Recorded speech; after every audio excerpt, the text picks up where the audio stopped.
વિસાવદરના ધારાસભ્ય ગોપાલ ઇટાલિયાને કોંગ્રેસના નેતા અને પૂર્વ ધારાસભ્ય લલિત વસોયાએ નોટિસ ફટકારી છે. લલિત વસોયાએ વકીલ મારફતે નોટિસ ફટકારતા 10 દિવસમાં 10 કરોડ રૂપિયા ચૂકવવા જણાવ્યું છે. જો ઇટાલિયા 10 દિવસમાં 10 કરોડ રૂપિયા નહીં આપે તો કોર્ટમાં જવાની પણ ચીમકી અપાઈ છે. વાત વિસાવદર વિધાનસભાની પેટા ચૂંટણીની છે. ચૂંટણી પ્રચારના અંતિમ દિવસે 17 જૂને ગોપાલ ઇટાલિયા દ્વારા એક સ્ટિંગ ઓપરેશન કરાયું હતું, જેમાં આમ આદમી પાર્ટીના કાર્યકરને પાર્ટીમાંથી રાજીનામું આપવા અને ઇટાલિયા વિરુદ્ધ વિડીયો બનાવવા માટે 2 લાખથી લઈને 5-5 લાખ રૂપિયા અપાયા હોવાનો દાવો કરાયો હતો. વિડીયોમાં લલિત વસોયા પણ જોવા મળ્યા હતા. જોકે વિડીયોમાં વસોયાએ દાવો કર્યો હતો કે તેઓ આ હોટલમાં રોકાયેલા છે. વસોયાએ રૂપિયાની લેતી દેતીની વાતને નકારી કાઢી હતી. આમ આદમી પાર્ટી દ્વારા આ મુદ્દે પ્રાંત અધિકારી સમક્ષ રજૂઆતો પણ કરાઈ હતી. હવે વસોયાએ આરોપ લગાવ્યો છે કે આ કૃત્યના કારણે મારી બદનામી થઈ છે, તેમની માનહાનિ થઈ છે. આથી જો ઇટાલિયા 10 કરોડ નહીં ચૂકવે તો કોર્ટમાં માનહાનિનો દાવો માંડશે. આમ આદમી પાર્ટીના ધારાસભ્ય ગોપાલભાઈ ઇટાલિયાને મેં માનહાનિના દાવા માટેની નોટિસ પાઠવી છે.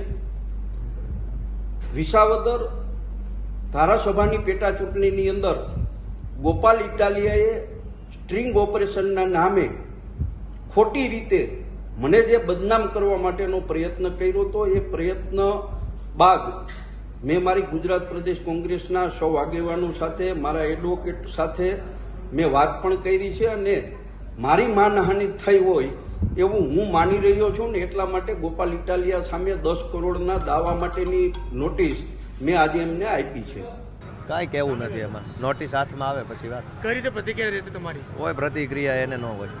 મને હજુ નોટિસ મળી નથી, મળશે, વાંચીશ, પછી જોઈને કહીશું શું કહેવા જેવું છે. સ્ટિંગ ઓપરેશનને લઈને જે આક્ષેપો કરાયા હતા તેને લઈને આ નોટિસ આપવામાં આવી છે. 10 કરોડ રૂપિયાનો માનહાનિનો દાવો મૂક્યો છે.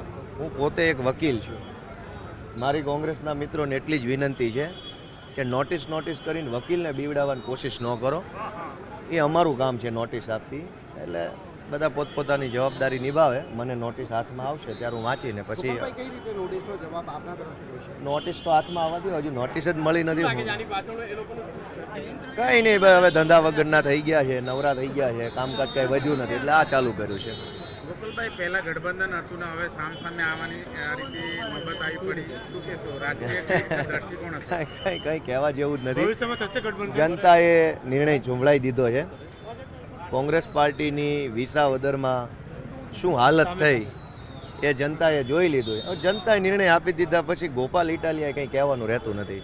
જનતા સર્વોપરી છે, એમણે ન્યાય કર્યો છે, મને તક આપી છે, મને જવાબદારી સોંપી. હવે હું મારું કામ કરી રહ્યો છું. લલિત વસોયા આમ કેમ કરી રહ્યા છે? એ તો એને જ પૂછવું પડે કે એને શું ક્યાં અટવાય છે. ગોપાલ ઇટાલિયા જેવો ગામડાનો એક સામાન્ય ખેડૂતનો દીકરો અવળી મોટી આખી ભાજપની સરકારની સામે લડીને ધારાસભ્ય થઈ જાય, એ વાત ભાજપને એક અઠવાડિયાથી ખટકે છે. મને અનેક જગ્યાએ એવા સમાચાર મળ્યા કે ભાજપના નેતાઓને ખાવાનું ભાવતું નથી, ઊંઘ આવતી નથી કે આ જીતી કેવી રીતે ગયો. અને એટલે હવે ગોપાલ ઇટાલિયાને ખરાબ ચિતરવા માટે, ગોપાલ ઇટાલિયાને બરબાદ કરવા માટે, ગોપાલ ઇટાલિયાને રોકવા માટેના ષડયંત્રો, નોટિસો, ફોટિસો આ બધું ચાલુ થશે. પણ ગોપાલ ઇટાલિયા પહેલાંય ડરતો નહોતો, તો હવે તો જનતાએ મને જવાબદારી સોંપી છે. હવે તો કોઈ પ્રશ્ન જ નથી. લલિત વસોયા તો કોંગ્રેસના છે. ભલે ભાઈ, કંઈ વાંધો નહીં. બધા એકના એક જ છે. કઈ રીતે જવાબ આપશો? નોટિસ વાંચ્યા પછી આપું ને જવાબ. એમ નામ તો કેમ આપું? 30 વર્ષથી કોંગ્રેસ પાર્ટી ભાજપવાળા કે એટલું કરે છે. આ કાંઈ અમારા માટે નવું નથી. ગુજરાત આખું જાણે છે, પણ બોલતું કોઈ નથી. જનતાએ ચુકાદો આપ્યો છે. જનતાના નિર્ણયને છે ને કોંગ્રેસે સ્વીકારી લેવો જોઈએ.